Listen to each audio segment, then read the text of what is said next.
الحمد للہ رب العالمین والصلاة والسلام علی سید الانبیاء والمرسلین وعلی آلہ واصحابہ اجمعین۔ تذکرہ اولیاء دکن حیدرآباد کا سلسلہ جاری رکھتے ہوئے آج انشاءاللہ تعالی ہم آپ کے سماعت میں ایک ایسی عظیم المرتبہ شخصیت کا تذکرہ لانے والے ہیں جن کو زمانہ حضرت لاؤبالی علیہ رحمت و رضوان کے نام سے جانتا ہے۔ آپ کے بے شمار القابات ہیں، ان میں سے سید الابدال آپ کا لقب ہے، اور اس میں گرامی آپ کا حضرت سید شاہ عبداللطیف لاؤبالی قدس سرہ ہے۔ آپ نے اپنے ایک خلافت نامے میں، وصیت نامے میں جو خطبہ لکھا ہے، اس خطبے سے ہم اس تذکرے کا آغاز کرتے ہیں۔ آپ نے تحریر فرمایا: الحمد للہ الذی ارسل رسولا یہدی الی طریق الایمان للعالمین وسیرہ وسیلۃ مرضیۃ للوصول بالایقان للطالبین وآتاہ من المعجزات والکرامات ما لم یؤت للنبیین الاولین والصلاة والسلام علی حبیبہ خیر خلقہ سیدنا محمد رسول اللہ صلی اللہ علیہ وسلم خاتم النبیین هو المبین لأحکام البیعۃ والارشاد بالحجج والبراہین والمنبئ وآدم بین الماء والطین وعلی آلہ واصحابہ الذین سعوا فی ترویج امرہما بین المسلمین وہداة التحقیق وأئمۃ الصدق والتصدیق بالیقین۔ معزز حاضرین، محترم ناظرین، حضرت سید شاہ عبداللطیف لاؤبالی علیہ رحمت و رضوان مقام حمات ملک شام سے دکن تشریف لائے، اور جس وقت آپ یہاں تشریف لائے آپ کی عمر شریف کچھ زیادہ نہیں تھی۔ حضرت لاؤبالی قدس سرہ کی ولادت ملک شام کے شہر حمات میں ہوئی۔ کم عمری میں آپ حمات سے دکن تشریف لائے۔ آپ کے والد ماجد کا اسم گرامی حضرت سید الطاہرین حضرت سید طاہر حموی علیہ رحمت و رضوان ہے۔ آپ کے چچا کا اسم گرامی حضرت سید احمد حموی رحمۃ اللہ علیہ ہے۔ حضرت لاؤبالی علیہ رحمت و رضوان کو سلسلہ بیعت و خلافت آپ کے والد ماجد سے بھی حاصل ہے، اور آپ کے چچائے محترم حضرت سید احمد حموی علیہ رحمت و رضوان سے ہے، اور آپ 40 سال کی عمر میں کرنول میں 2 شادیاں کی، جبکہ آپ سے آپ کے مریدین نے، معتقدین نے بہت زیادہ اصرار کیا تھا۔ آپ کی ایک اہلیہ محترمہ ایک بڑے بزرگ کی شہزادی ہیں جن کا نام حضرت شاہ حمزہ حسین علیہ رحمت و رضوان ہے، جن کا سلسلہ نسب حضرت سیدنا صدیق اکبر رضی اللہ تعالی عنہ سے ملتا ہے، اور حضرت بہاؤالدین زکریا ملتانی رحمۃ اللہ علیہ کے واسطے سے سیدنا صدیق اکبر رضی اللہ تعالی عنہ سے آپ کا سلسلہ نسب ملتا ہے، حضرت شاہ حمزہ حسین رحمۃ اللہ علیہ کا۔ اور دوسری شادی آپ نے جو فرمائی تھی وہ کرنول کے ایک امیر کبیر کی شہزادی سے آپ کا نکاح ہوا تھا۔ حضرت شاہ حمزہ حسینی رحمۃ اللہ علیہ کی شہزادی سے حضرت سید شاہ عبداللطیف لاؤبالی رحمۃ اللہ علیہ کو 2 شہزادے ہوئے، جن کا اسم گرامی حضرت سید شاہ عبداللہ اور حضرت سید شاہ عیسیٰ علیہم الرحمت و رضوان ہے، اور باقی آپ کے 3 شہزادے آپ کی دوسری اہلیہ محترمہ طاہرہ پاکیزہ سے ہوئی ہیں۔ حضرت سیدنا لاؤبالی علیہ رحمت و رضوان کے 5 شہزادے ہیں، اور مشہور ترین تاریخ کے مطابق جو کہ تذکرۃ الانساب میں لکھا ہوا ہے اور مشکوٰۃ النبوہ میں، محبوب دل منن میں، ان کتب سیرت کے مطابق حضرت سیدنا شاہ عبداللطیف لاؤبالی رحمۃ اللہ علیہ کا وصال مبارک ماہ ذی الحجہ کی 7ویں تاریخ، ایک قول کے مطابق 1047 ہجری اور دوسرے قول کے مطابق 1059 ہجری، یہ دو اقوال آپ کے سن وصال کے بارے میں بیان کیے گئے ہیں۔ جب حضرت شاہ لاؤبالی رحمۃ اللہ علیہ دیگر بزرگوں کے ساتھ میں سفر طے کرتے ہوئے کرنول کے قریب تشریف لائے تو پہل آپ علی پور کی ایک مسجد میں قیام فرما ہوئے، جسے آج کل لوگ عالم پور یا عالم پور کہتے ہیں، اور آپ کے خلفاء میں جو آپ کی خدمت میں رہ کر بہت تربیت پائی اور اعلیٰ مقام پایا، حضرت شیخ علی صوفی رحمۃ اللہ علیہ کی شخصیت مشہور ترین شخصیت ہے۔ ان کا سلسلہ نسب بھی حضرت سیدنا ابوبکر صدیق رضی اللہ تعالیٰ عنہ سے ملتا ہے۔ حضرت شاہ لاؤبالی رحمۃ اللہ علیہ جس وقت دکن تشریف لائے تو آپ کے ساتھ مسافرت میں، ہم نشینی میں، حیدرآباد کی ایک عظیم ترین شخصیت جو حضور سیدنا غوث پاک رضی اللہ تعالیٰ عنہ کے اولاد امجاد میں سے ہیں، حضرت سید حسین میراں بغدادی رحمۃ اللہ علیہ، جن کا مزار مبارک لنگر حوض میں ہے، یہ حضرت بھی شاہ لاؤبالی رحمۃ اللہ علیہ کے ساتھ تھے،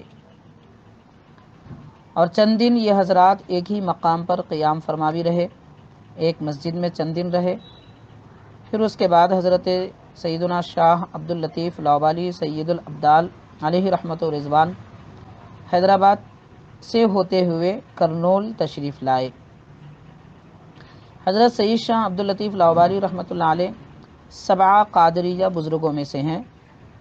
7 قادریہ بزرگ ان 7 بزرگوں کو کہتے ہیں جن کا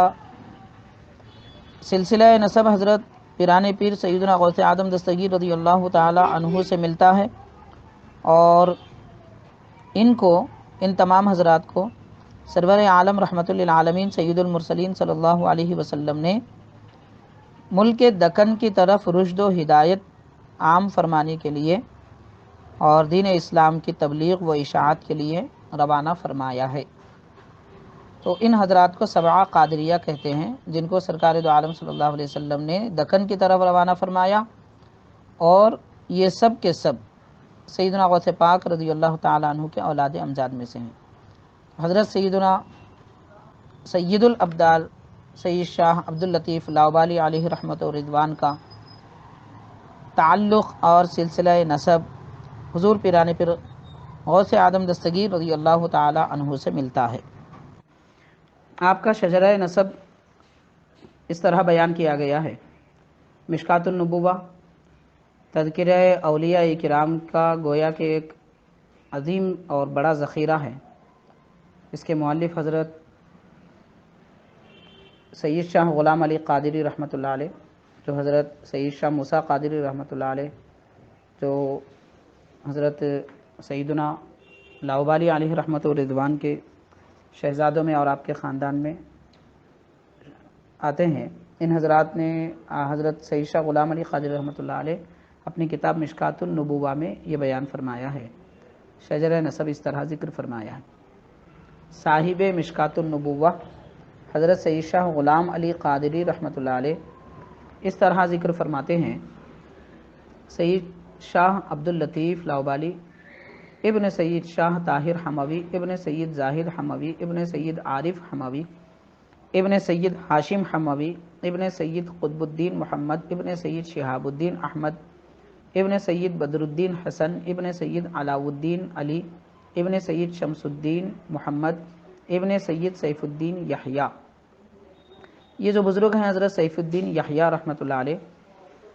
حضرت دکن کی معروف و مشہور شخصیت شہر گلبرگہ کی حضرت رکن الدین طلح رحمۃ اللہ علیہ کا سلسلہ نسب بھی دیگر اجداد کرام سے ہوتا ہوا حضرت سید سیف الدین یحییٰ رحمۃ اللہ علیہ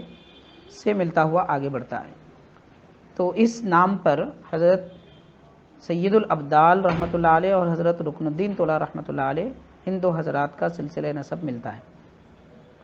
ابن سید ظہیر الدین احمد ابن سید شمس الدین ابو نصر ابن سید عماد الدین ابو صالح نصر ابن سید تاج الدین عبد الرزاق ابن سیدنا حضرت غوث اعظم دستگیر رضی اللہ تعالی عنہم اجمعین۔ لکھا ہوا ہے کہ حضرت صاحب تذکرۃ الانساب مولانا مولوی حضرت میر اشرف علی نقوی حنفی قادری گلشن آبادی ناسک شہر کے بڑے بزرگ ہیں۔ آپ نے یہ تحریر فرمایا ہے، حضرت سید شاہ سید الابدال عبد اللطیف لاؤبالی رحمۃ اللہ علیہ کے متعلق ارشاد فرمایا، آپ مشاہیر کملاء مشایخین کرام بلدہ کرنول سے ہیں، یعنی بڑے عظیم اور کامل حضرات میں سے ہیں۔ آپ حماد شریف سے ملک دکن میں تشریف لائے اور قمر نگر عرف کرنول میں سکونت اختیار کی، اور علی پور موضع میں آپ نے سکونت اختیار کی جو کرنول سے متصل ہے۔ وہاں پر اپنے ہمراہیوں خادموں کو رکھا۔ وہاں ایک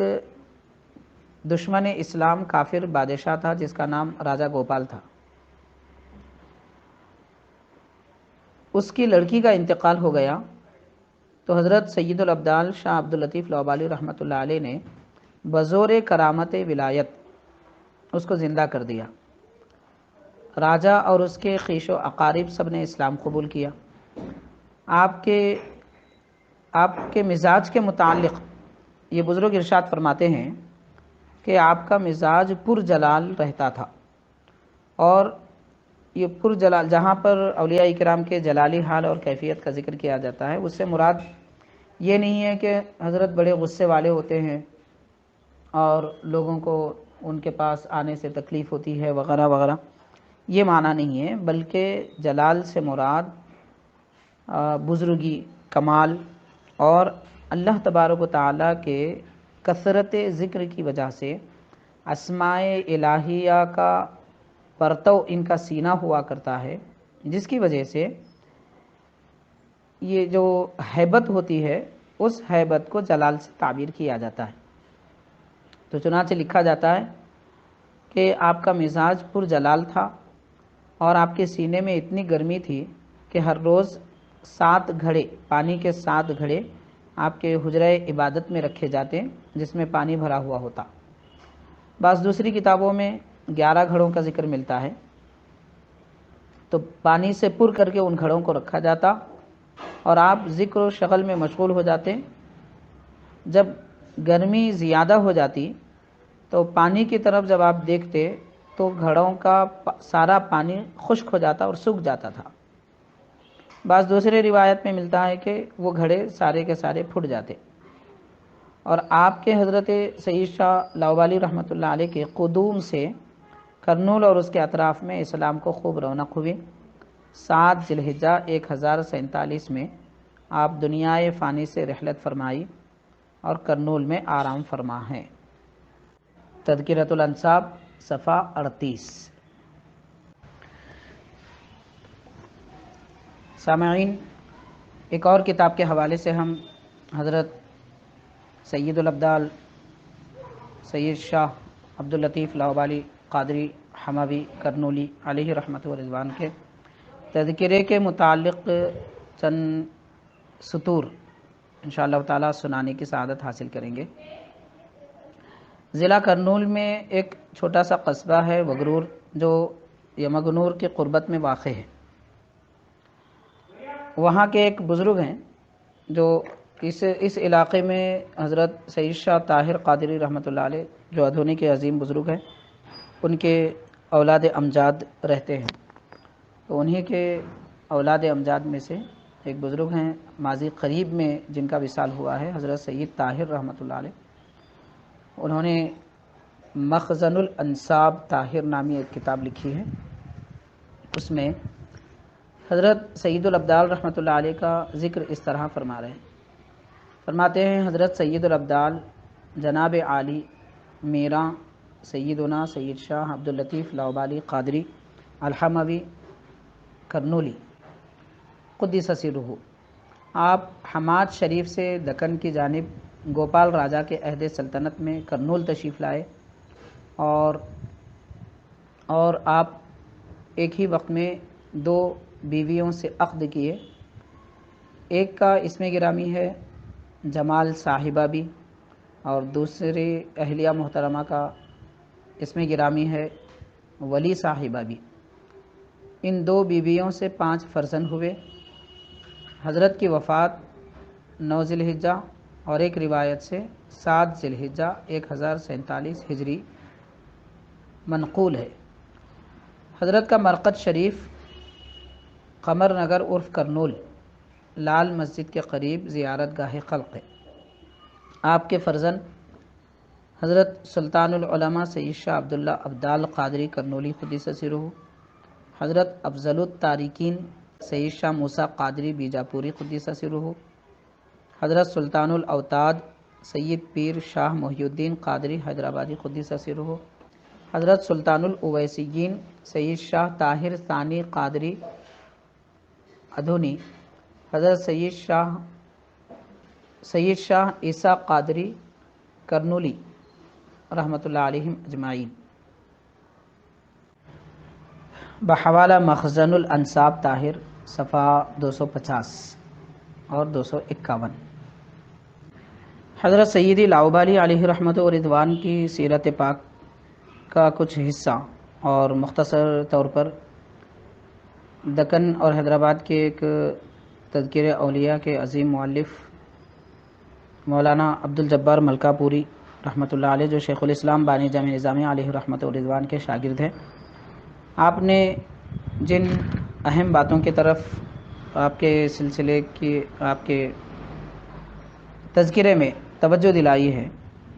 اس میں آپ یہ تحریر فرماتے ہیں کہ حضرت شاہ لاؤبالی رحمۃ اللہ علیہ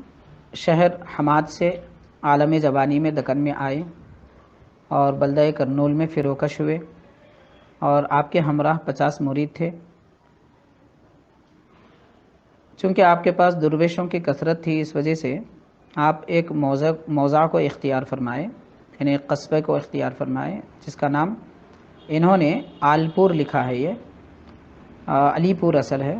اور بعد میں یہ عالمپور کہلانے لگا۔ وہاں پر آپ ایک مسجد میں قیام پذیر ہوئے اور وہ مسجد آپ ہی کے نام سے مشہور ہوئی۔ اس وقت وہاں ایک حاکم تھا جس کا نام راجہ گوپال تھا، اس کو اسلام سے بہت نفرت تھی۔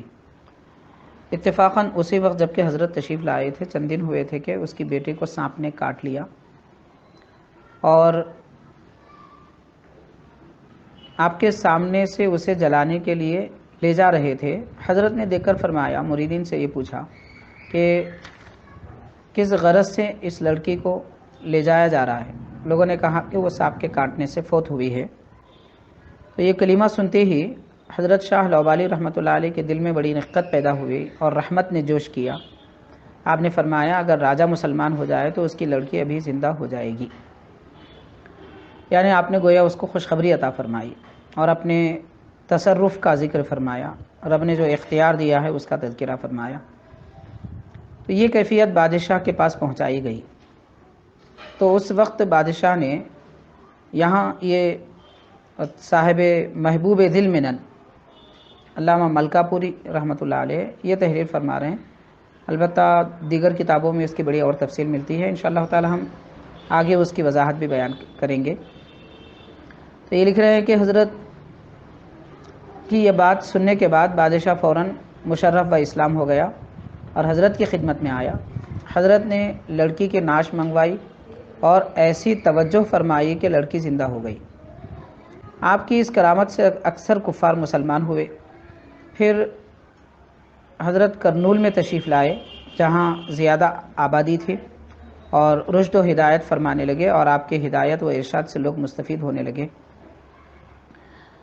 حضرت کی توجہ اور عنایتوں سے بہت سارے لوگ کاملین میں سے ہو گئے۔ اس واقعے میں یہ بھی لکھا جاتا ہے کہ حضرت نے ایک تعویذ لکھ کر ایک پرندے کے گلے میں ڈالا، پرندہ لے کر اڑا، اور اڑنے کے بعد کچھ ہی دیر میں ہزاروں طرح کے سانپ انواع و اقسام کے تھے، حضرت کی اس مسجد کے صحن میں آئے لوگ ڈرنے لگے تو حضرت نے فرمایا کہ کوئی کسی کو نقصان نہیں دے گا۔ پھر اس کے بعد ایک سفید سانپ کالے سانپ پر سوار ہو کر آیا اور آپ کے سامنے ادب سے کھڑا رہا۔ آپ نے زبان مبارک سے حکم فرمایا کہ جس سانپ نے کاٹا ہے وہ میرے روبرو آئے۔ سانپ جب روبرو آیا تو آپ نے اس کو حکم فرمایا کہ تو اس مقام کو چوس لے جہاں تو نے ڈسا تھا۔ چنانچہ سانپ نے زہر چوس لیا اور راجا کی لڑکی اسی وقت زندہ ہو گئی۔ پھر حضرت ملکہ پوری یہ تحریر فرماتے ہیں، حضرت شاہ لوبالی رحمۃ اللہ علیہ نے 40 برس کی عمر میں 2 شادیاں کی تھی اور ان دونوں اہلیہ محترمہ سے آپ کو 5 فرزند تولد ہوئے۔ آپ یہ تحریر فرماتے ہیں کہ ایک بیوی کے 2 فرزند تھے اور دوسرے اہلیہ کے 3 فرزند تھے۔ ان کے نام یہ ہیں: حضرت شاہ عبداللہ، حضرت شاہ محی الدین ثانی، حضرت سید موسیٰ قادری، حضرت سید شاہ طاہر قادری، حضرت سید شاہ عیسیٰ قادری۔ حضرت کی وفات، شاہ لوبالی رحمۃ اللہ علیہ کا وصال، یہ لکھتے ہیں 1040 اور 7 ذی الحجہ، اور بعض کا قول ہے کہ تو حضرت نے سانپ کو حکم فرمایا تو وہ سانپ حضرت کے قریب آیا اور ناش جو لڑکی کی پڑی ہوئی تھی جس جگہ اس نے کاٹا تھا وہاں چوسا، اور جیسے سارا زہر سانپ نے چوس لیا، راجا کی لڑکی اسی وقت زندہ ہو گئی۔ وہ تو پہلے ہی مسلمان ہو چکا تھا۔ حضرت عبدالجبار ملکہ پوری رحمۃ اللہ علیہ یہ بھی تحریر فرماتے ہیں کہ 40 برس کی عمر میں حضرت نے 2 شادیاں کی تھیں اور دونوں اہلیہ محترمہ سے آپ کو 5 شہزادے تولد ہوئے، اور حضرت کی وفات 1040 ہجری میں ہوئی 7 ذی الحجہ کو، اور بعض کا قول ہے کہ 1059 ہجری میں آپ کا وصال ہوا۔ مزار مبارک قمر نگر کرنول میں ہے اور آبادی کے اندر موجود ہے۔ یزار و یتبرک بھی، یعنی آپ کے مزار پاک کی زیارت کی جاتی ہے اور برکت حاصل کی جاتی ہے۔ حضرت سید الابدال لاؤبالی علیہ رحمت و رضوان کی سیرت پاک 2 اہم کتابوں میں تفصیل اور طوالت کے ساتھ موجود ہے۔ ان 2 کتابوں کے مؤلف حضرت سید شاہ غلام علی قادری رحمۃ اللہ علیہ ہیں۔ حضرت نے حضرت سید الابدال رحمۃ اللہ علیہ کے متعلق یہ ارشاد فرمایا کہ آپ کے اجداد کرام میں حضرت سید سیف الدین یحییٰ رحمۃ اللہ علیہ ہیں، جو حضور غوث پاک رضی اللہ تعالیٰ عنہ کے اولاد میں سے پہلے بزرگ ہیں جو بغداد شریف سے حمات ملک شام تشریف لائے اور وہیں مستقل سکونت اختیار کی۔ اس کے بعد آپ کی اولاد بھی وہیں سکونت پذیر رہی۔ حضرت سید الابدال رحمۃ اللہ علیہ کی ولادت باسعادت بھی حمات شہر میں ہوئی اور وہاں آپ کا رشتہ مناکحت بھی طے پا گیا تھا، یعنی نکاح کے لیے رشتہ طے پا گیا تھا آپ کی چچا زاد بہن سے، لیکن حکم الہی پر آپ نے اپنا وطن ترک کیا اور گھر بار چھوڑ کر دکن تشریف لائے۔ جب آپ کرنول تشریف لائے اور اس مقام کو اپنی سکونت کی جگہ بنائی تو اس کے بارے میں صاحب مشکات النبوہ یہ تحریر فرماتے ہیں کہ آپ اپنی کتاب لطائف اللطیف میں تحریر فرماتے ہیں، خاندان عالیہ قادریہ کے جو 7 افراد سرزمین دکن پر رونق افروز ہوئے وہ 7 قادری سے مشہور ہوئے۔ انہیں 7 عالیہ قادریہ میں حضرت سید الابدال لاؤبالی علیہ رحمت و رضوان بھی ہیں جو حمات سے متوجہ ملک دکن ہوئے۔ یہ بھی کہا جاتا ہے کہ حضرت سید الابدال اور حضرت سید میرا حسین بغدادی رحمۃ اللہ علیہ لنگر حوض میں جن کا مزار شریف ہے، یہ دونوں حضرات ایک ساتھ تشریف لائے اور ہر 2 بزرگ ایک عرصے تک ایک ہی جگہ اقامت کی اور ایک ہی مسجد میں ان حضرات نے اپنا قیام کیا۔ پھر حضرت شاہ لاؤبالی رحمۃ اللہ علیہ مستقل طور پر کرنول میں سکونت اختیار فرمائی اور حضرت میرا حسین بغدادی رحمۃ اللہ علیہ حیدرآباد تشریف لائے یہ بزرگوں کے متعلق یہ بھی لکھا جاتا ہے کہ حضرت لاؤبالی رحمۃ اللہ علیہ اللہ تعالیٰ کے اس حکم پر عمل آوری کی خاطر حماد شریف سے دکن تشریف لائے، جو رب تعالیٰ کا یہ فرمان ہے سیرو فی الارض فانظروا کیف بدأ الخلق، یعنی زمین میں سیر و سیاحت کرو، دیکھو کہ اللہ تبارک و تعالیٰ نے مخلوق کیسے بنائی۔ تو مناظر قدرت کے مشاہدے کی خاطر آپ نے سفر طے کیا اور پھر حکم خداوندی پر کرنول میں سکونت اختیار کی تاکہ یہاں کی قوم کو رشد و ہدایت سے ہمکنار فرمائے۔ کرنور اور علی پور کا بادشاہ جو راجہ گوپال نامی تھا، وہاں کا حاکم تھا، اس کے ایمان لانے اور اس کی بیٹی کے موت کے بارے میں حضرت صاحب مشکات النبوہ علیہ رحمۃ و رضوان نے بھی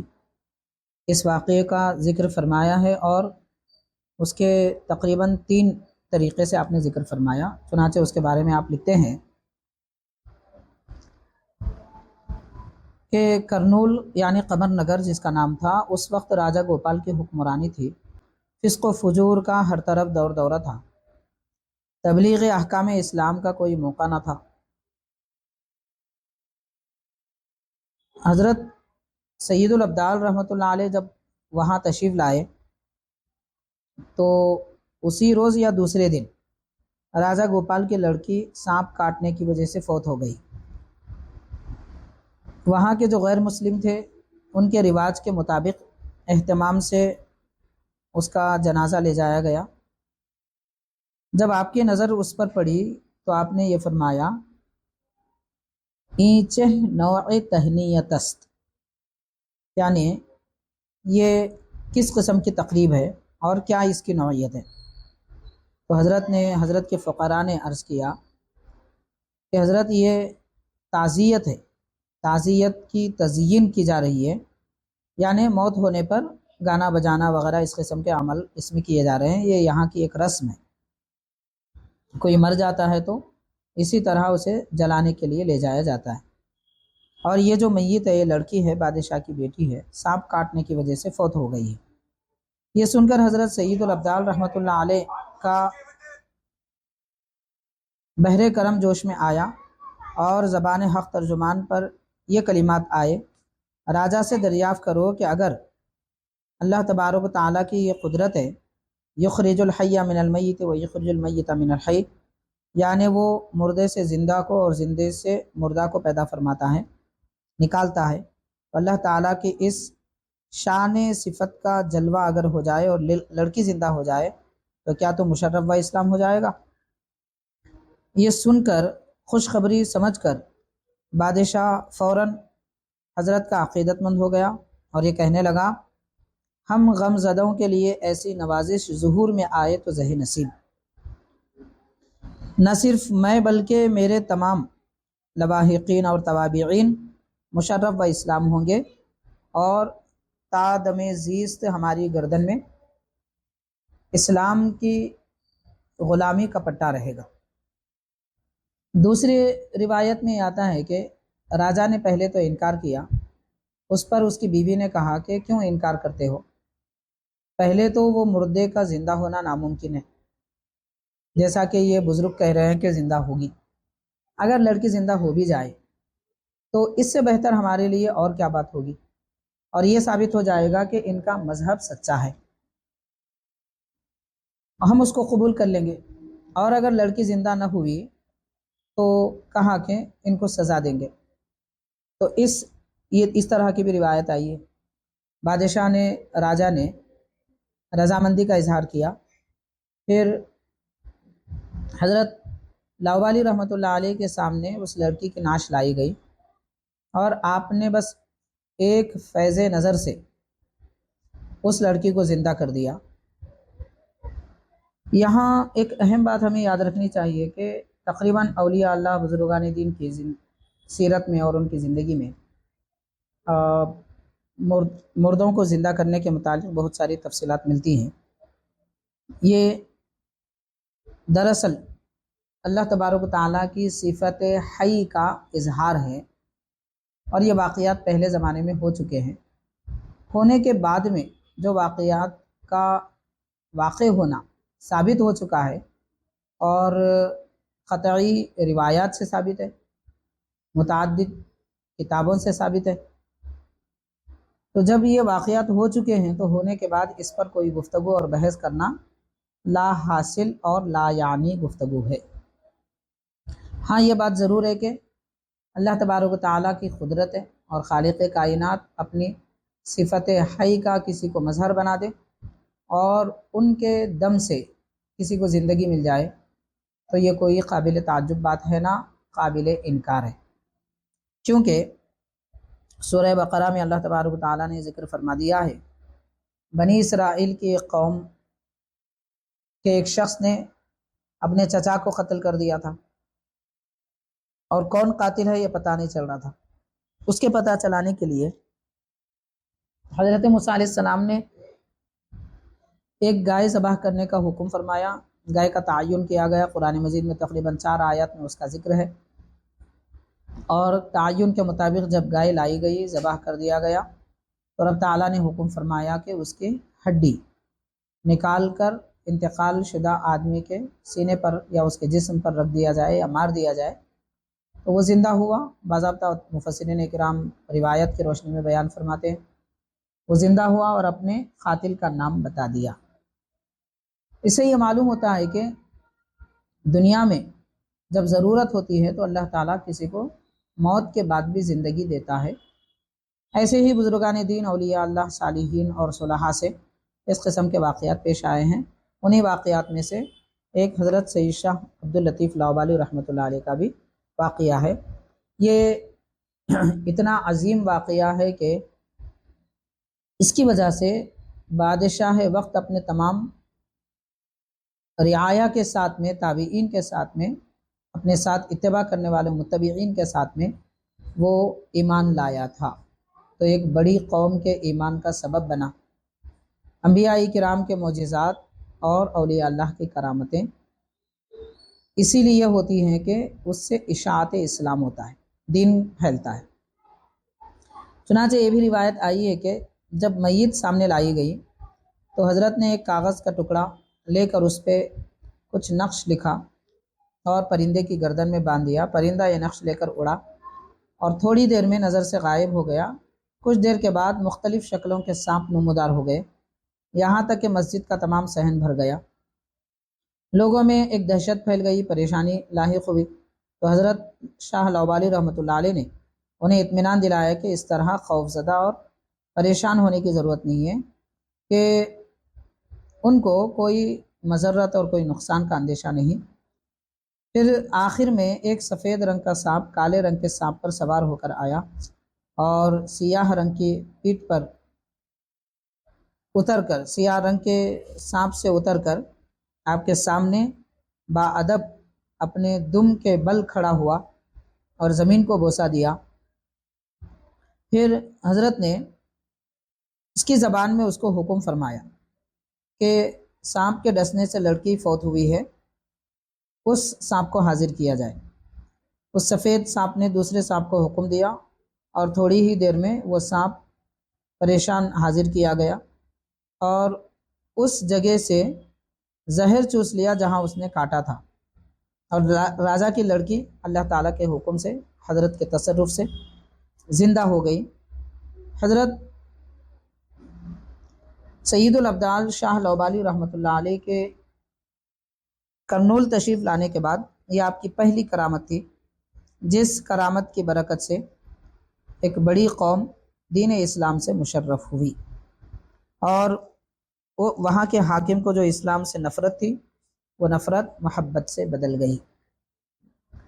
حاضرین، ذکر کیا جاتا ہے کہ اس واقعے کی اتنی شہرت ہو گئی کہ لوگ ذوق در ذوق آپ کی خدمت میں حاضر ہونے لگے اور آپ کے فیض و کرم سے معرفت خداوند حاصل ہو کر درجہ ولایت پر فائز ہو گئے۔ انہیں بزرگوں میں حضرت شیخ علی صوفی رحمۃ اللہ علیہ بھی ہیں کہ آپ نے کئی ایک بزرگوں کی خدمت میں اور ان کی صحبت میں رہ کر قرب الہی پا رہے تھے،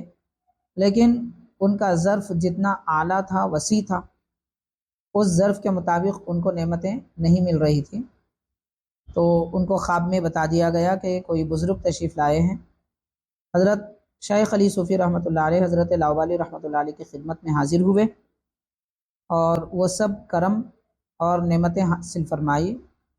جن کی حضرت شیخ علی صوفی رحمۃ اللہ علیہ کو ضرورت تھی۔ محترم سامعین، یہ بات یاد رکھنی چاہیے کہ بزرگان دین، اولیاء اللہ اس دنیا میں تشریف اسی لیے لاتے ہیں کہ بندگان خدا کو خدا سے ملا دیں اور نبی پاک رحمت للعالمین صلی اللہ علیہ وسلم کے دین اور آپ کی سنت اور آپ کی شریعت پر لوگوں کو چلائیں، اور خود یہ حضرات بھی شریعت اور سنت نبی پاک صلی اللہ علیہ وسلم کی سختی سے پابندی فرماتے ہیں اور اس کی مطابعت کرتے ہیں۔ صاحب لطائف اللطیف حضرت سید شاہ غلام علی قادری رحمۃ اللہ علیہ، حضرت شاہ لاؤبالی رحمۃ اللہ علیہ کے پابندی شریعت کے احوال اس انداز میں بیان فرماتے ہیں کہ حضرت لاؤبالی رحمۃ اللہ علیہ کا مزاج مبارک شریعت اور سنت رسالت اور اوامر و نواہی کی پابندی اور منہیات سے بچنے میں بہت زیادہ سخت رہا ہے۔ آپ کی اتباع سنت اور پیروی شریعت کا حال یہ تھا کہ تسبیح کے دانے جو دین اسلام میں زمانہ نبوی کے بعد بنائے گئے ہیں اور دین کے بدعت حسنہ میں اس کا شمار ہوتا ہے، حضرت سید الابدال شاہ لاؤبالی رحمۃ اللہ علیہ اس بدعت حسنہ سے بھی پرہیز کیا کرتے تھے۔ جب آپ کو اوراد و وظائف پڑھنے کی ضرورت ہوتی اور ان کی تعداد متعین کرنے کی ضرورت ہوتی تو ندی کے کنارے پانی میں موجود کالے سیاہ پتھر منگواتے، اس علاقے میں سیاہ پتھر تھے تو وہ پتھر منگواتے اور اوراد وغیرہ پڑھتے، پھر جب آپ فراغت پاتے تو وہ پتھر دریا ہی میں ندی کے کنارے ہی ڈلوا دیتے۔ اور صاحب مشکات النبوہ یہ بھی ارشاد فرماتے ہیں کہ حضرت لاؤبالی رحمۃ اللہ علیہ کبھی سماعت نہیں فرماتے، اور اکثر اوقات یہ ہوتا کہ آدھی شب کے بعد لق و دق جنگل کی طرف چلے جاتے اور نماز فجر تک وہاں مشغول بحق رہتے۔ آپ کے ساتھ کوئی اور نہیں ہوتے، صرف حضرت کے خلیفہ اور مرید شیخ علی صوفی رحمۃ اللہ علیہ جو حضرت صدیق اکبر رضی اللہ تعالیٰ عنہ کے اولاد امجاد میں سے ہیں، آپ کو ہم رکاب ہونے کی سعادت حاصل ہوتی۔ حضرت شیخ علی صوفی رحمۃ اللہ علیہ شاہ لاؤبالی رحمۃ اللہ علیہ کے محرم راز اور واقف اسرار تھے۔ اسی وجہ سے حضرت شیخ علی رحمۃ اللہ علیہ اکثر یہ فرمایا کرتے تھے کہ دوستو، اگر میں حضرت لاؤبالی سیدنا شاہ عبد اللطیف رحمۃ اللہ علیہ کو نہ پاتا اور آپ کے در فیض کی 17 سال تک دربانی نہ کرتا تو یہ سفید ریش والے آدمی، یعنی خود اپنی طرف اشارہ کر کے فرماتے ہیں کہ مسلمان کہلانے کا یہ مستحق نہ ہوتا اور اس دنیا فانی سے ایمان کا ذوق لیے بغیر چلا جاتا۔ یعنی مومن ہیں اور اعلیٰ مرتبے پر فائز ہیں، لیکن حضرت لاؤبالی رحمۃ اللہ علیہ سے ان کو جو معرفت خداوندی عرفان نبوی حاصل ہوا ہے،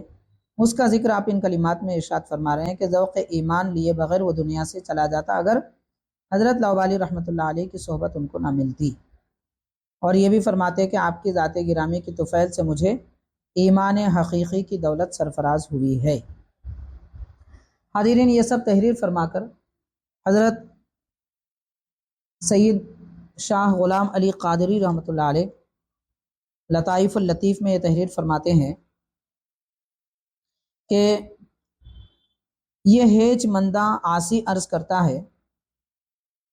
حدود شرع کی نگہداشت کے آثار حضرت لاؤبالی رحمۃ اللہ علیہ کے روضہ پاک میں آج بھی قائم اور جاری ہیں، اور تا دم تحریر کوئی شخص، یعنی آپ جب یہ کتاب لکھ رہے تھے اس وقت ذکر فرما رہے ہیں کہ اس وقت تک بھی کوئی شخص حضرت کے روضہ مبارک کے حدود میں محفل سماع منعقد نہیں کر سکتا، نہ دف وغیرہ یا جلاجل یعنی گھنگرو وغیرہ بجا سکتا ہے۔ خاص طور پر ایام عرس میں بھی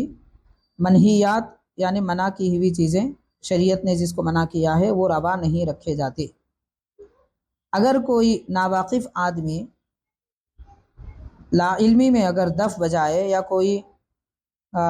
منہیات میں سے کوئی عمل کر لے تو وہ حضرت فرماتے ہیں صاحب کتاب لطائف اللطیف کے، وہ درد شکم میں مبتلا ہو جاتا، یعنی اسے پیٹ کا درد ہونے لگتا اور وہ تڑپنے لگتا، اور جب تک کہ حضرت لاؤبالی رحمۃ اللہ علیہ کے دروازے مبارک کا قفل شریف پانی میں ڈال کر اسے پانی نہ پلایا جائے تب تک اسے شفا حاصل نہ ہوتی۔ حضرت سید شاہ غلام علی قادری رحمۃ اللہ علیہ کے ان تشریحات اور حضرت کے لاؤبالی رحمۃ اللہ علیہ کے ان احوال سے اور واقعات سے یہ پتہ چلتا ہے کہ اولیاء کرام کے پاس شریعت اور دین کا پاس و ادب کتنا زیادہ ضروری ہے، اور وہ کس طرح دین اسلام کے تحفظ کی خاطر اپنی زندگی گزارے ہیں۔ ان بزرگوں کی پیروی کرنے والے اور انہیں ماننے والوں کے لیے بھی لازم ہے کہ وہ حبیب پاک رحمۃ للعالمین صلی اللہ علیہ وسلم جو دین اور شریعت لے کر آئے ہیں اس کی تعظیم کریں، اس کی پیروی کریں، اس کی مخالفت نہ کریں، چاہے یہ دین کا پیام انسان کے اعمال سے متعلق ہو یا عقیدے سے متعلق ہو۔ تو عقیدے میں بھی کسی قسم کا تبدل کرنا، تغیر کرنا یا عقیدہ اہل سنت و جماعت سے ہٹ جانا، بزرگوں اور اکابر کے عقائد سے منہ پھیر لینا اور ان کے اعمال وغیرہ سے روگردانی کرنا، یہ ایسا عمل ہے کہ نہ اولیاء اللہ اس کو پسند کرتے ہیں، نہ اللہ تعالیٰ اور اس کے حبیب صلی اللہ علیہ وسلم اس کو پسند کرتے ہیں۔ بہرحال حضرت سید الابدال شاہ لاؤبالی علیہ رحمۃ و رضوان نے اپنی عملی زندگی سے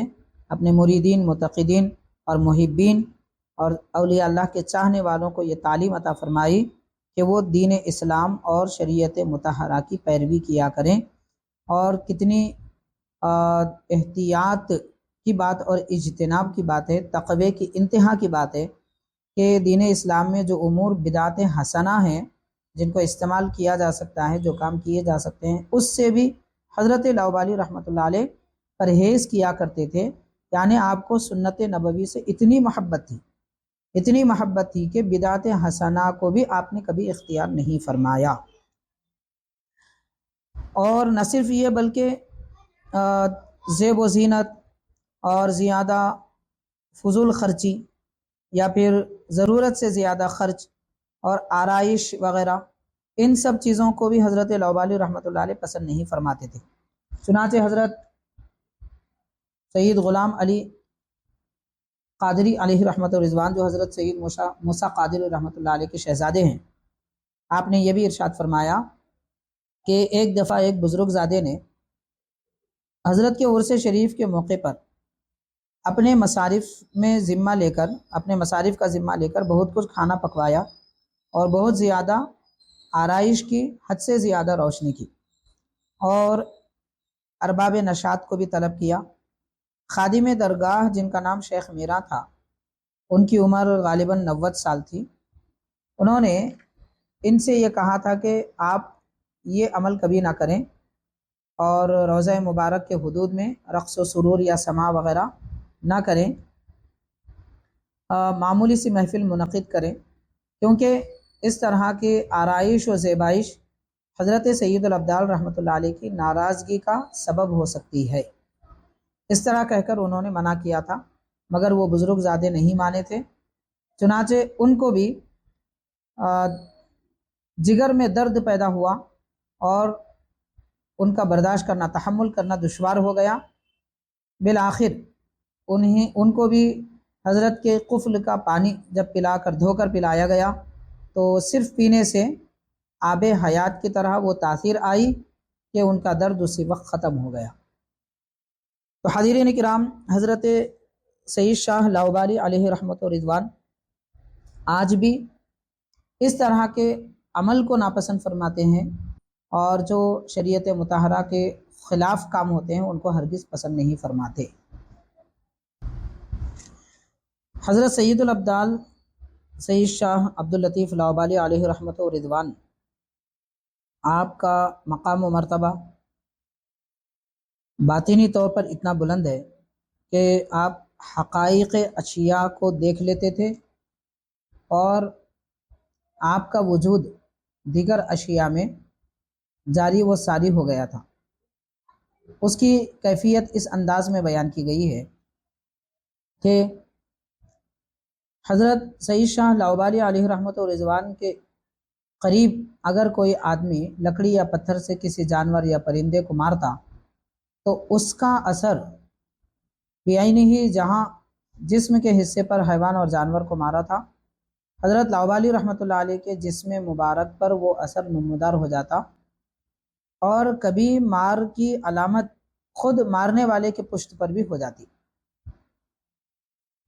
چنانچہ ایک دفعہ کا ذکر کیا گیا، آپ کے قریب ایک ہندو لکڑہارا رہتا تھا، اور وہ آپ کے دولت خانے کے سامنے سے اکثر گزرتا تھا۔ آپ باہر تشریف فرما تھے۔ لکڑہارے نے بیل کو کوڑا لگایا جس پر لکڑیاں رکھی ہوئی تھیں۔ اسی وقت حاضرین نے دیکھا کہ حضرت کا چہرہ زرد ہو گیا اور متغیر ہو گیا۔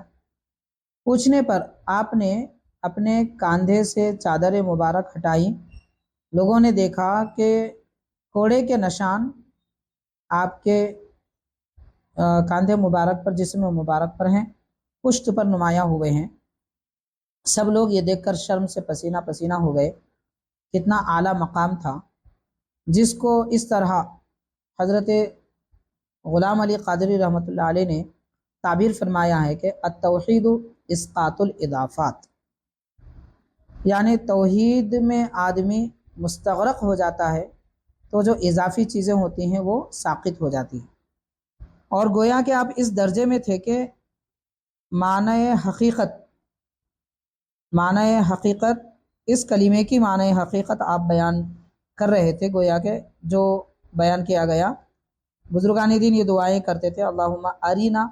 حقائق الاشیاء کما ہی، یعنی پروردگار یہ مخلوقات جس طرح کی حقیقت رکھتی ہے ہمیں وہ حقیقت دکھا۔ تو یہ کیفیت جس کو فنائے احدیت کہتے ہیں، اس کیفیت کا حضرت لاؤبالی رحمۃ اللہ علیہ پر استیلا تھا اور غلبہ تھا۔ اور حضرت لکھتے ہیں کہ گویا آپ کا وجود دوسری اشیاء میں جاری و ساری ہو گیا تھا۔ اسی لیے حضرت لاؤبالی رحمۃ اللہ علیہ پر حیوانات کو مارا جاتا ان کے سامنے تو آپ پر نشان ظاہر ہوتا۔ یہ انتہا درجے کی مخلوق خدا پر مہربانی کا ایک بہترین نمونہ ہے جو اس واقعے میں بیان کیا گیا ہے۔ یہ واقعہ حضرت لاؤبالی رحمۃ اللہ علیہ کا ہم لوگوں کو یہ درس دے رہا ہے کہ حیوانات کو بھی مارا جائے تو حضرت پسند نہ فرماتے۔ پھر حضرت لاؤبالی رحمۃ اللہ علیہ یہ بات کیسے گوارا فرمائیں گے اور کس طرح پسند فرمائیں گے کہ آپ کے چاہنے والے یا پھر انسانوں کو اس قسم کی کوئی تکلیف دی جائے کہ انہیں لکڑی سے مارا جائے یا زبان سے مارا جائے یا انہیں تکلیف دی جائے، ان کی غیبت کی جائے یا انہیں رسوا کیا جائے یا ان پر تہمت بازی کا بازار گرم کیا جائے، تو اس طرح کے اعمال اگر کسی سے ظاہر ہوں، حضرت لاؤبالی رحمۃ اللہ علیہ اس آدمی کو کیسے پسند فرمائیں گے؟ یہ بات ہمارے لیے ایک نصیحت اور بڑی موعظت کا سبب بنتی ہے۔ بہرحال حضرت سید شاہ لاؤبالی علیہ رحمۃ و رضوان کے احوال زندگی میں یہ بھی بیان کیا گیا ہے۔ صاحب مشکات النبوہ علیہ رحمہ تحریر فرماتے ہیں کہ حضرت لاؤبالی رحمۃ اللہ علیہ کا مزاج اقدس جمال اور جلال دونوں کے ساتھ مجزن تھا۔ چشم ظاہر میں ظاہری صفت جلال کا بالفعل اور صفت جمال کا بالقوا ظہور تھا۔ آپ نے گویا کہ ایک منطقی بحث ہے جسے بالفعل بالقوا کے ساتھ تعبیر کیا جاتا ہے، اس کا یہاں پر ذکر فرمایا، اور پھر ارشاد فرمایا کہ حضرت لاؤبالی رحمۃ اللہ علیہ کے مزاج مبارک پر جب جلال کا غلبہ ہو جاتا تو کیفیت کیا ہوتی؟ فرماتے ہیں کہ حجرہ مقدس کا دروازہ، آپ کے حجرہ مقدس کا دروازہ اشراق کے بعد کھولا جاتا تو پہلی نظر جو جلالی نظر ہوتی، آپ کے سامنے 11 گھڑے پانی سے بھرے ہوئے رکھے جاتے، اور جیسے دروازہ کھولتے اس پر جیسے نظر پڑتی، ایک روایت میں آیا کہ پانی خشک ہو جاتا، ایک روایت میں آتا ہے کہ گھڑے پھوٹ جاتے، یعنی یہ گھڑے نظر جلال کی تاب برداشت نہ کر پاتے، اس لیے ٹوٹ جاتے، جبکہ نہ وہاں کوئی ضرب لگائی جاتی، نہ کوئی لکڑی سے مارا جاتا، بلکہ صرف آپ کی نظر جلال کا یہ کمال تھا۔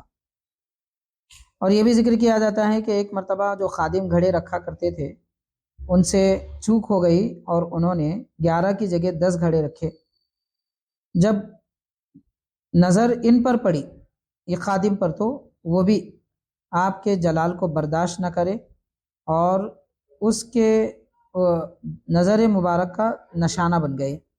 اور بے ہوش ہو گئے۔ چنانچہ یہاں پر ایک بزرگوں کا قول لکھا جاتا ہے کہ اذا نظر اللہ بالجمال طابہ و اذا نظر الیہ بالجلال ثابہ، یعنی اللہ تبارک و تعالی جب کسی بندے پر جمال کی نظر مبارک ڈالتا ہے تو وہ خوش باش ہو جاتا ہے، اور جب جلال کی نظر اللہ تعالی ڈالتا ہے تو وہ پگھل جاتا ہے۔ یہاں حضرت صدر الشیوخ علامہ سید شاہ طاہر رضوی رحمۃ اللہ علیہ ایک حدیث پاک کا اکثر ذکر فرماتے تھے، وہ مجھے یاد آ رہی ہے۔ فرماتے ہیں یعنی جلال خداوندی کا ذکر آیا ہے تو فرماتے ہیں کہ ان للہ لسبعین الف حجاب، اللہ تبارک و تعالیٰ اور مخلوق کے درمیان 70,000 نورانی حجاب ہیں، لو کشفت لاحرقت منتہا الیہ بصرہ، اگر وہ پردے ہٹا دیے جائیں، ان میں سے ایک پردہ بھی ہٹا دیا جائے تو جہاں تک جلال الہی کی نظر جائے وہاں سارا علاقہ جل کر خاکستر ہو جائے۔ حضرت سید شاہ لاؤبالی رحمۃ اللہ علیہ کے وصال مبارک کے بعد بھی عام لوگ تو عام لوگ ہیں، وہ تو تعظیم کرتے ہیں اور انہیں کرنا بھی پڑتا ہے، بڑے بڑے اکابر اور بزرگان دین بعض ایسے مجذوب سالک بزرگ ہوتے ہیں کہ وہ کچھ ایسے ان سے ایسے اعمال ظاہر ہوتے ہیں کہ ظاہراً دیکھا جائے تو آداب کے خلاف معلوم ہوتے ہیں، لیکن حقیقت میں وہ بھی آداب کے دائرے میں ہی ہوتے ہیں۔ چنانچہ ایسے ہی ایک بزرگ جن کا نام مبارک حضرت سید محمد بخاری مسکین شاہ رحمۃ اللہ علیہ، جو کرنول کی سرزمین میں مولا مسکین کے نام سے مشہور ہے، اور اس زمانے میں قلعے کے باہر آپ کا مزار تھا اور اسی مقام پر آپ جلوہ افغن تھے، تو حضرت کا طریقہ تھا، حضرت مولا مسکین رحمۃ اللہ علیہ کا، کہ اکثر بزرگوں کی زیارت، مزارات کی زیارت کیا کرتے تھے، اور وہاں کچھ ایسے اعمال بھی آپ سے سرزد ہو جاتے جو دیکھنے والوں کے لیے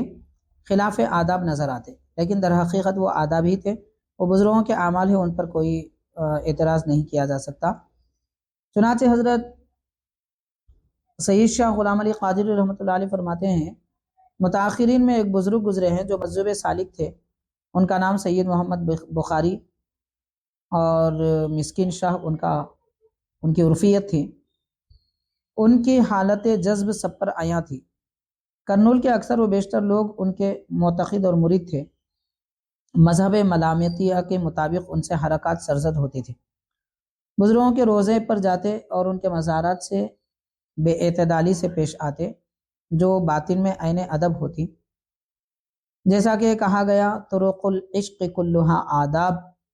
یعنی عشق کے تمام طریقے آداب ہی میں شامل ہوتے ہیں،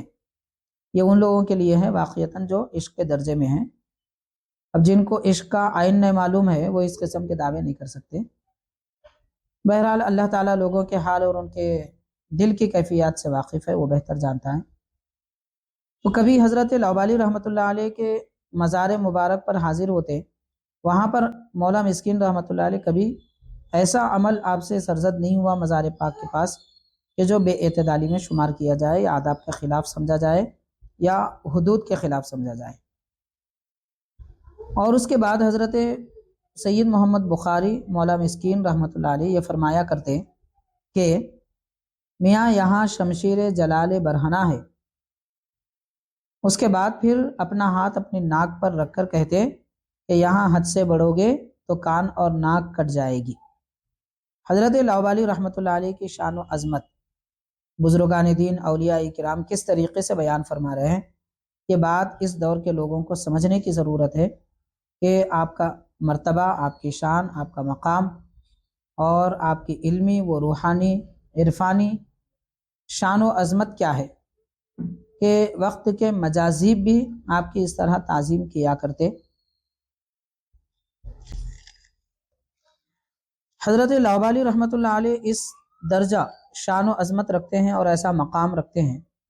لیکن اس کے باوجود آپ کی سادگی کا عالم اور غربا پروری کی کیفیت ایسی تھی کہ لکھا جاتا ہے آپ اس منزلت و مشیخت کے باوجود آپ کی عادت جاریہ یہ تھی کہ روزانہ نماز عصر کے بعد اپنے دولت خانے سے نکل کر کرنول کے صحرا میں کسی ایک جانب تشریف لے جاتے اور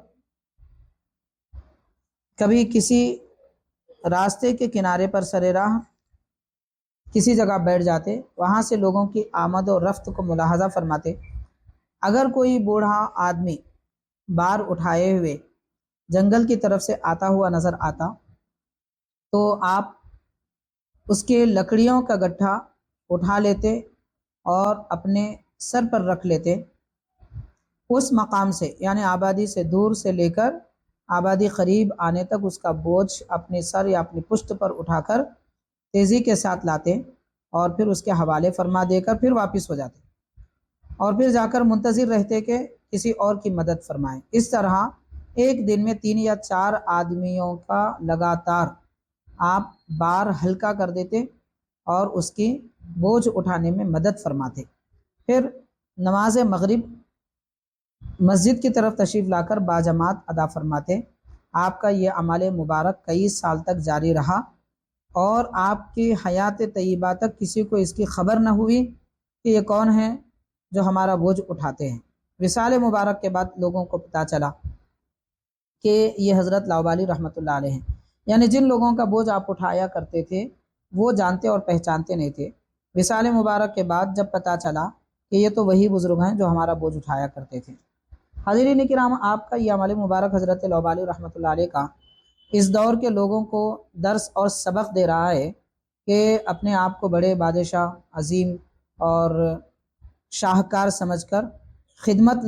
لوگوں سے خدمت لینے کے بجائے اعلیٰ مقام پر پہنچ کر بھی لوگوں کی خدمت کرنی چاہیے۔ تواضع و انکساری ہی ایک ایسی دولت ہے جو انسان کو قرب الہی تک پہنچاتی ہے۔ حضرت لاؤبالی رحمۃ اللہ علیہ اس درجہ فائق اور فاضل ہو کر بھی لوگوں کی اس طرح مدد فرمایا کرتے تھے۔ آپ کا یہ ہمدردی کا سلیقہ اور طریقہ در حقیقت سید العابدین حضرت سید سجاد حضرت زین العابدین رضی اللہ تعالی عنہ کے عمل مبارک کی ایک تصویر ہے کہ آپ بھی مدینہ پاک میں روزانہ رات میں 100 گھروں کے دروازے پر ایک دن کا کھانا رکھ دیا کرتے تھے۔ کسی کو پتہ نہیں چلتا تھا کہ کون ہمارے گھر پہ کھانا رکھتا ہے، غلہ روزی رکھتا ہے۔ آپ کے وصال کے بعد لوگوں کو معلوم ہوا کہ یہ وہی شخصیت تھی۔ ان کے وصال ہونے کے بعد میں یہ غلہ جو غیب سے آتا تھا دروازے پر رکھا جاتا تھا وہ بند ہو گیا، تو پتہ چلا کہ یہی حضرت تھے۔ تو آپ نے بھی حضرت امام زین العابدین رضی اللہ تعالیٰ عنہ نے بھی سالہ سال تک یہ عمل انجام دیا تھا۔ حضرت لاؤبالی رحمۃ اللہ علیہ بھی ایسے ہی اجنبی طریقے سے کہ لوگ نہ پہچانے اس جگہ تشریف لے جاتے تھے اور لوگوں کا بوجھ اٹھا کر اپنی پشت پر رکھ لیتے، پھر ان کے شہر کے قریب کے علاقے تک لا لیتے تھے۔ بہرحال حاضرین کرام، بزرگان دین کی یہ سادہ زندگی کے سادہ نمونے ہیں جو سورج اور چاند کی طرح چمکتے ہوئے آج بھی کتابوں میں لکھے ہوئے ہیں۔ ان احوال کو پڑھنے، سننے، جاننے اور پھر ان کے مطابق اپنی عملی زندگی بنانے کی مریدین اور معتقدین اور چاہنے والے محبین کو بے حد ضرورت ہے۔ حضرت لاؤبالی علیہ رحمت و رضوان کے بے شمار احوال اور واقعات ہیں اور کرامتیں ہیں، اور آپ کی شان و عظمت پر دلالت کرنے والے کئی ایک اعمال ہیں۔ ان میں سے ایک چند احوال مختصر طور پر میں آپ کے گوشے گزار کروں گا، پھر سیرت پاک کا یہ پہلو اختتام کی طرف لاؤں گا۔ حاضرین، حضرت لاؤبالی رحمۃ اللہ علیہ کی خدمت میں جہاں حضرت کے محبین وغیرہ کا تانتا لگا رہتا، وہیں کچھ ایسے لوگ بھی آتے تھے جو غیر مسلم ہونے کے باوجود ریاضت وغیرہ کرتے تھے۔ ایک شخص آپ کی خدمت میں آیا، کئی دن آپ کی خدمت میں رہا، حضرت اس کی مہمان نوازی فرماتے، انعام و اکرام سے اسے نوازتے۔ اس نے عرض کیا کہ حضرت میرے پاس ایک تیر کی کمان ہے، میں آپ کی خدمت میں وہ پیش کرتا ہوں، اور یہ کمان مجھے اپنے بڑوں سے ملی ہے۔ اس کمان کی خاصیت یہ ہے کہ اس سے تیر پھینکنے والا پھینکے، اور جس جگہ تیر گرے وہاں اگر مٹی کھودے تو اسے 2000 روپے نقد برآمد ہوں گے، اور ایسے ہی جتنے تیر پھینکے گا اتنے 2000 روپے ملیں گے۔ تو میں آپ کی خدمت میں بصدق نیت اور خلوص کے ساتھ یہ تیر نظر کر رہا ہوں، آپ اس کو استعمال فرمائیں۔ تو حضرت لاؤبالی رحمۃ اللہ علیہ نے اس سے یہ وثوق لیا اور یہ اس بات کا یقین لیا کہ یہ کمان تو نے مجھے اپنے خلوص کے ساتھ ہمیشہ کے لیے حوالے کر دی۔ اس نے بار بار کہا کہ ہاں، میں نے آپ کے حوالے کر دی، آپ کی خدمت میں یہ تحفہ ہے۔ یہ لے کر حضرت لاؤبالی رحمۃ اللہ علیہ اسے توڑ دی۔ توڑنے پر اسے بہت افسوس ہوا، اور وہ بے چینی کے ساتھ کہنے لگا کہ میں بڑی ریاضتوں کے بعد یہ کمان حاصل کیا تھا، اور آپ کی خدمت میں تحفہ پیش کیا، آپ نے اسے توڑ دیا۔ تو حضرت لاؤبالی علیہ رحمت و رضوان یہ ارشاد فرماتے ہیں کہ تو بتا، یہ تیری کمان اگر میں تجھی کو لوٹا دوں؟ تو اس نے کہا کہ ہاں جی، ضرور لوٹا دیجئے۔ تو آپ نے فرمایا، میں کوئی سمت مقرر نہیں کرتا، تو کسی بھی سمت چلا جا، اور کاغذ کا ایک ٹکڑا آپ نے اسے عطا فرمایا، اور فرمایا کہ جہاں ایک گول پتھر ملے اس پتھر پر یہ ٹکڑا رکھ دے۔ تو جیسے وہ شخص کاغذ کا ٹکڑا ایک پتھر پر رکھا تو اس میں وہ پتھر شق ہو گیا، اور اس میں سے دو لوگ بڑی حیت و شکل والے حاضر ہوئے، عربی معلوم ہو رہے تھے۔ اس کا ہاتھ پکڑ کے اندر لے گئے اور اس سے یہ فرمایا کہ تو اپنی کمان لے لے، اور تجھے کتنے کی کمان چاہیے؟ 2000 کی چاہیے، 3000 کی چاہیے، 10,000 کی چاہیے؟ تو وہ شخص کہنے لگا کہ مجھے 2000 کی کمان میری کافی ہے، کچھ اور نہیں چاہیے۔ تو ان لوگوں نے کہا کہ نہیں، حضرت لاؤبالی علیہ رحمٰ نے 10,000 تک کا ذکر فرمایا ہے، اس لیے تجھے 10,000 کی ہی کمان لینی چاہیے۔ تو اس شخص کو یہ بات سمجھ میں آ گئی، فوراً اس کا دل مائل ہو گیا، اور اس نے دل میں ایمان قبول کر لیا، اور کہنے لگا کہ مجھے حضرت لاؤبالی کے پاس لے کے چل، مجھے اب کسی کمان کی ضرورت نہیں ہے۔ چنانچہ وہ وہاں سے حضرت کی خدمت میں واپس آ کر مشرف اسلام ہو گئے۔ تو حضرت لاؤبالی علیہ رحمۃ الرضوان اس واقعے سے لوگوں کو یہ تعلیم دینا چاہتے ہیں کہ دنیا اور دنیا کے اسباب پر نہیں، خالق کائنات پر بھروسہ کرنا چاہیے، اور دنیا طلبی میں جو لوگ پڑ جاتے ہیں وہ اسی طرح کے کاموں میں مصروف رہ جاتے ہیں، لیکن اللہ تبارک و تعالیٰ کی ذات پر بھروسہ کریں تو خالق کائنات ان کو ایمان کی، یقین کی وہ دولت عطا فرمائے گا کہ اس کے بعد پھر کسی کمان کی اسے ضرورت نہیں رہے گی۔ حضرت سید شاہ عبداللطیف لاؤبالی علیہ رحمۃ الرضوان اللہ تعالیٰ کی ذات پر توکل کس طریقے سے فرماتے، اور دنیا کے اسباب ہونے کے باوجود آپ نے کبھی دنیا کی طرف رغبت نہ فرمائی، مال و زر کی طرف توجہ نہ فرمائی۔ اس کا ایک حال حضرت غلام علی قادری رحمۃ اللہ علیہ اس طرح بیان فرما رہے ہیں کہ حضرت لاؤبالی رحمۃ اللہ علیہ کے پاس ایک انگوٹھی تھی. یہ انگوٹھی ہمیشہ آپ کے دست حق پرست میں رہا کرتی تھی، اور اس انگوٹھی کے تابع 40 موکل تھے. لیکن کبھی کسی بھی وقت آپ نے ان موکلوں کو یاد نہ فرمایا اور نہ ہی انہیں طلب کرنے کا موقع دیا. اتفاق سے ایک دن چند مسافر درویش سیر و سیاحت کرتے ہوئے آپ کے مہمان سرا میں وارد ہوئے. ایک روایت کے مطابق یہ 40 فقراء تھے. ان کی مہمان نوازی اور ضیافت کے لیے کوئی چیز موجود نہ تھی.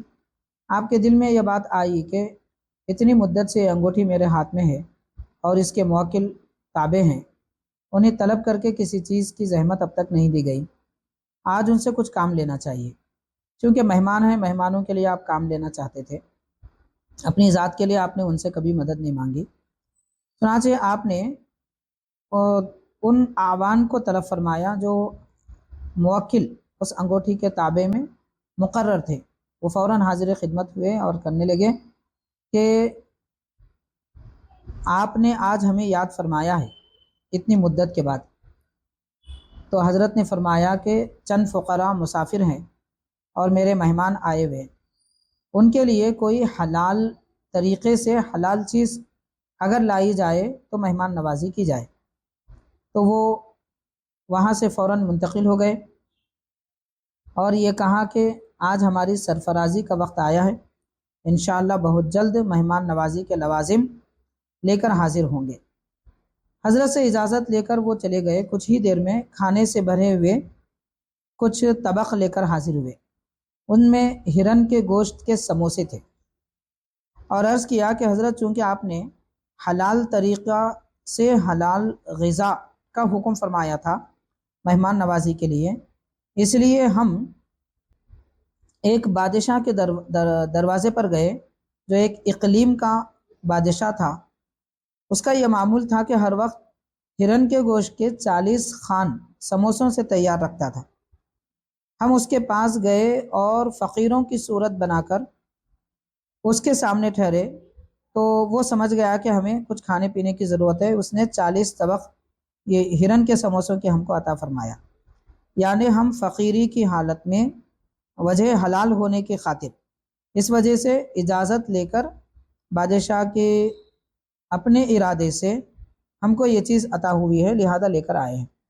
تو حضرت لاؤبالی رحمۃ اللہ علیہ ان مسافروں کو یہ عطا فرمائے اور اس کے بعد وہ انگوٹھی اپنے ہاتھ سے نکال کر بولی میں ڈال دی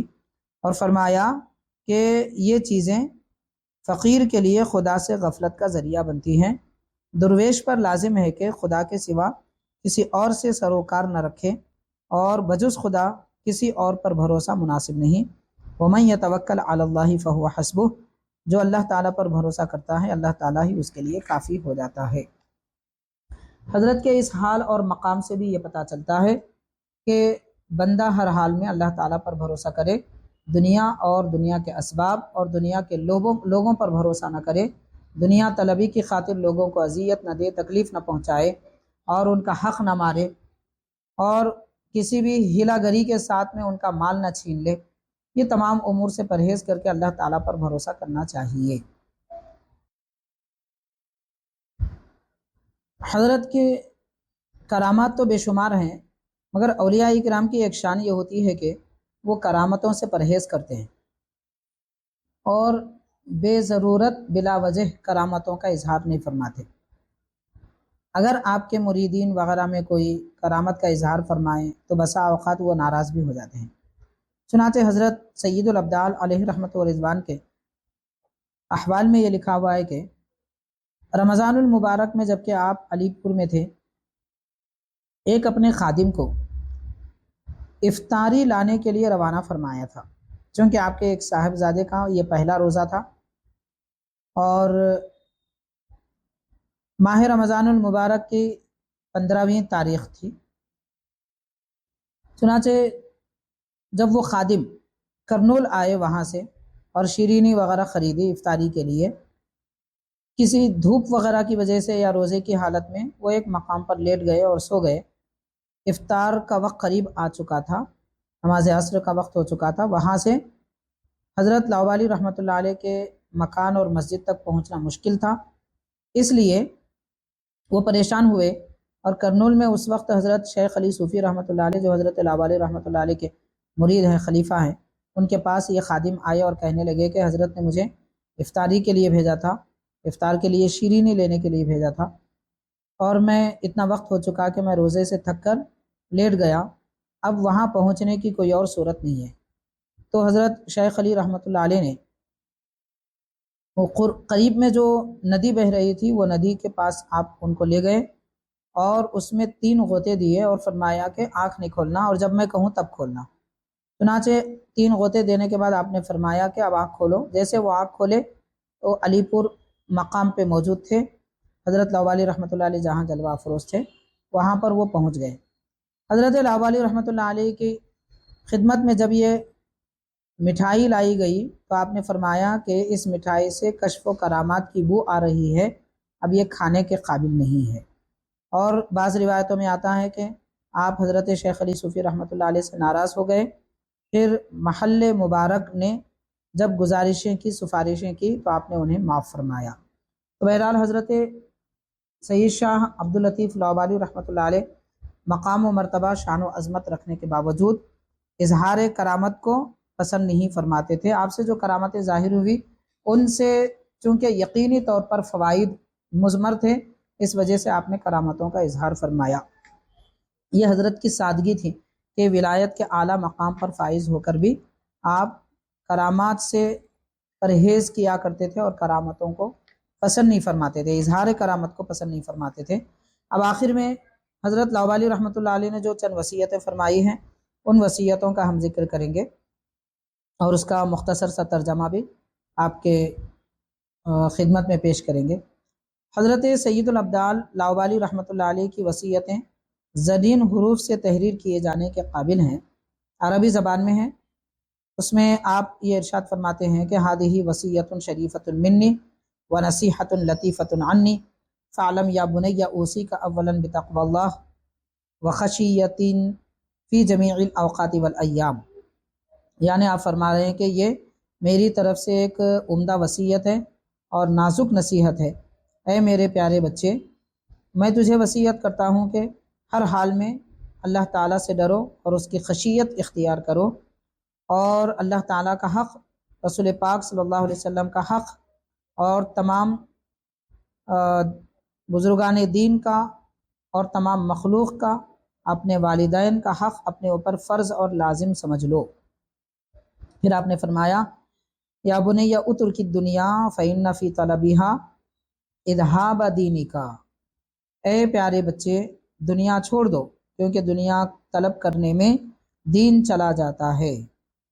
وعلیک بالصلاۃ والصوم، اور نماز اور روزے کو لازم کر لو۔ فإن ذلک یشینک وہذا یزینک، یعنی اگر دنیا اختیار کریں گے تو وہ تجھے عیبدار بنا دے گی، اور دین اختیار کریں گے، نماز روزہ وغیرہ اختیار کریں گے تو وہ تجھے زینت دیں گے۔ اور فرمایا وَكُنْ خَادِمًا لِلْمَشَائِخِ وَالْإِخْوَانِ وَالْقَرَابَةِ وَالْمَسَاكِينِ وَالْجَارِ ذِي الْقُرْبَى وَالْجَارِ الْجُنُبِ وَالصَّاحِبِ بِالْجَنبِ وَابْنِ السَّبِيلِ بِالْمَالِ وَالْبَدَنِ، یعنی اپنے مال اور اپنے بدن کے ساتھ تم خادم بن جاؤ بزرگوں کے، اپنے بھائیوں کے، قرابت داروں کے، مسکینوں کے، اور قرابت دار پڑوسیوں کے، اور مطلق پڑوسیوں کے، اور اپنے ساتھ اٹھنے بیٹھنے والوں کے، مسافر کے، ان سب لوگوں کی تم خدمت کرو اپنے مال سے اور بدن سے۔ اور آپ نے یہ بھی ارشاد فرمایا کہ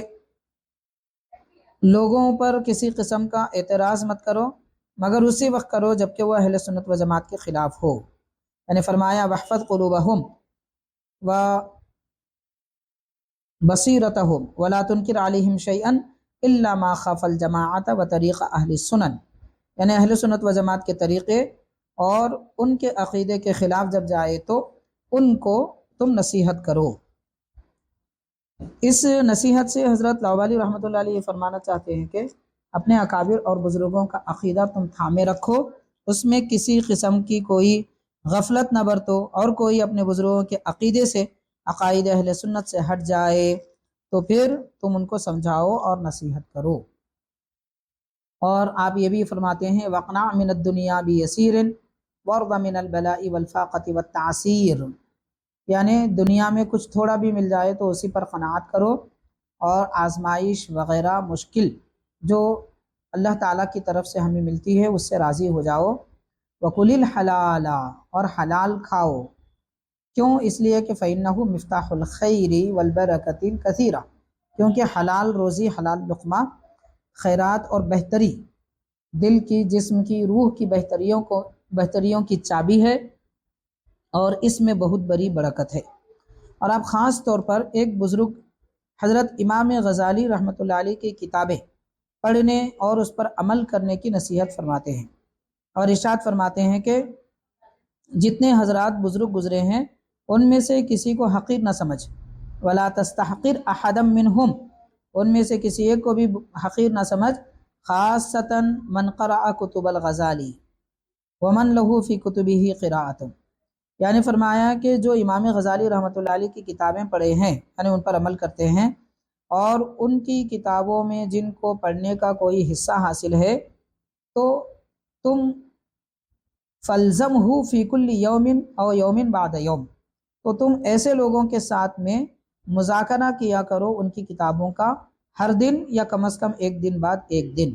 یعنی یا تو خود تم امام غزالی کی کتابیں پڑھو، اگر نہیں پڑھ سکتے تو جو لوگ پڑھتے ہیں ان کی صحبت میں رہو، ان سے مذاکرہ علمی کیا کرو، ایک دن آڑ ایک دن کم از کم ان سے ملاقات کرتے رہو۔ تو یہ حضرت امام غزالی رحمۃ اللہ علیہ کی کتابوں کے متعلق خاص طور پر فرما رہے ہیں، اور آگے یہ بھی ارشاد فرماتے ہیں کہ میری بس اتنی نصیحتیں ہیں، اور باقی نصیحتیں تمہیں معلوم کرنا ہے۔ تو فرما رہے ہیں لِأَنَّ كَلِمَاتِ النَّصَائِحِ كَثِيرَةٌ، اس لیے کہ نصیحت کی باتیں بہت ساری ہیں، فی کتب الغزالی کی مملوءۃ فی صنادیق کتب السابقین، امام غزالی رحمۃ اللہ علیہ کی کتابوں میں وہ بھری پڑی ہیں سابقہ کتابوں کے حوالے سے، وہ کالآلی، گویا کہ موتی ہیں، اس طرح کی وہ نصیحتیں ہیں۔ وَإِن شِئْتَ الِاطِّلَاعَ عَلَيْهَا كُلَّهَا، وہ تمام نصیحتیں اگر تم پڑھنا چاہتے ہو، فَعَلَيْكَ بِبِدَایَةِ الْہِدایہ، تو تم پر لازم ہے کہ تم بدایۃ الہدایہ کتاب پڑھو، منہاج العابدین پڑھو، قسطاس المستقیم پڑھو، احیاء علوم الدین پڑھو۔ یہاں تک حضرت لاؤبالی رحمۃ اللہ علیہ نے نصیحت فرمائی، اور یہ بھی فرمایا کہ ان نصیحتوں پر تم عمل کرو اور برے عمل سے پرہیز کرو۔ یہ حضرت لاؤبالی رحمۃ اللہ علیہ کی چند نصیحتوں پر ہم اس تذکرہ پاک کا اختتام کرتے ہیں۔ اللہ تعالیٰ سے دعا ہے کہ حضرت سید شاہ سید الابدال لاؤبالی رحمۃ اللہ علیہ کے اس ذکر پاک کرنے کو اللہ تعالیٰ قبول فرمائے، اور اس کی برکت ہم سب کو عطا فرمائے، اور آپ کی نصیحتوں پر عمل کرنے کی ہمیں توفیق عطا فرمائے۔ ہم نے یہ جو کچھ کہا اور تلاوت کیا، سنایا، اللہ تبارک و تعالیٰ اس کے بدلے میں حضرت لاؤبالی رحمۃ اللہ علیہ کا فیضان، برکتیں، نعمتیں مجھ غریب کو عطا فرمائے، اور دنیا و آخرت میں سرخروئی عطا فرمائے، اور خلق کثیر کو اس سے فائدہ پہنچائے۔ صلی اللہ تعالیٰ وسلم علی خیر خلقہ سیدنا محمد وآلہ واصحابہ اجمعین، الحمد للہ رب العالمین۔